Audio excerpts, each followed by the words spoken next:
ലെയോ 14 പാപ്പയും Ukraine president സെലൻസ്കിയും ഫോണിൽ സംസാരിച്ചതായി Vatican press office director Matteo Bruni പറഞ്ഞു. സെന്റ് പീറ്റേഴ്സ് ബസിലിക്കയിൽ റെജീന ചേലി പ്രാർത്ഥനാവേളയിൽ നൽകിയ സന്ദേശത്തിൽ യുക്രൈനിലെ സമാധാനത്തിനായുള്ള മാർപ്പാപ്പയുടെ അഭ്യർത്ഥനയെ തുടർന്നാണ് ഫോൺ സംഭാഷണം. പ്രിയപ്പെട്ട യുക്രൈൻ ജനതയുടെ കഷ്ടപ്പാടുകൾ ഹൃദയത്തിൽ വഹിക്കുന്നുവെന്നും എത്രയും വേഗം നീതിയുക്തവും ശാശ്വതവുമായ സമാധാനം കൈവരിക്കാൻ എല്ലാ ശ്രമങ്ങളും നടത്തണമെന്നും പാപ്പ തന്റെ പ്രസംഗത്തിൽ ആഹ്വാനം ചെയ്തിരുന്നു. എല്ലാ തടവുകാരെയും മോചിപ്പിക്കണമെന്നും കുട്ടികളെ അവരുടെ കുടുംബങ്ങളിലേക്ക് തിരികെ കൊണ്ടുവരണമെന്നും പാപ്പ പറഞ്ഞു.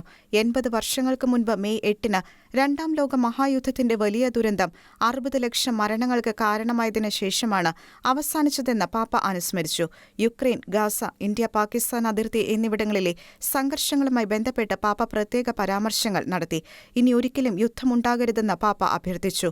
പാപ്പയുമായുള്ള സംഭാഷണത്തിനു ശേഷം പ്രസിഡന്റ് സെലൻസ്കി ലെയോ 14 പാപ്പയുമായുള്ള തന്റെ ആദ്യ സംഭാഷണത്തെക്കുറിച്ച് എക്സിൽ പോസ്റ്റ് ചെയ്തു. യുക്രൈനിന് നൽകിയ പിന്തുണയ്ക്ക് പാപ്പയ്ക്ക് നന്ദി പറഞ്ഞു. രാജ്യത്തിന് നീതിയുക്തവും ശാശ്വതവുമായ സമാധാനം കൈവരിക്കേണ്ടതിന്റെ ആവശ്യകതയും തടവുകാരെ മോചിപ്പിക്കേണ്ടതിന്റെ ആവശ്യകതയെക്കുറിച്ചുള്ള പാപ്പയുടെ വാക്കുകൾ വളരെയധികം വിലമതിക്കുന്നുവെന്ന് യുക്രൈൻ പ്രസിഡന്റ് വ്യക്തമാക്കി. റഷ്യ നാടുകടത്തിയ ആയിരക്കണക്കിന് യുക്രൈനിയൻ കുട്ടികളെക്കുറിച്ച് ചർച്ച ചെയ്തു.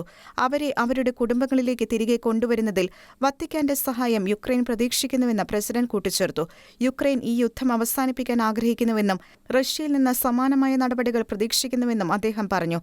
ലെയോ 14 പാപ്പയെ യുക്രൈനിലേക്ക് അപ്പസ്തോലിക യാത്ര നടത്താൻ ക്ഷണിച്ചതായും പ്രസിഡന്റ് സെലൻസ്കി പറഞ്ഞു. International desk, Shekinah news.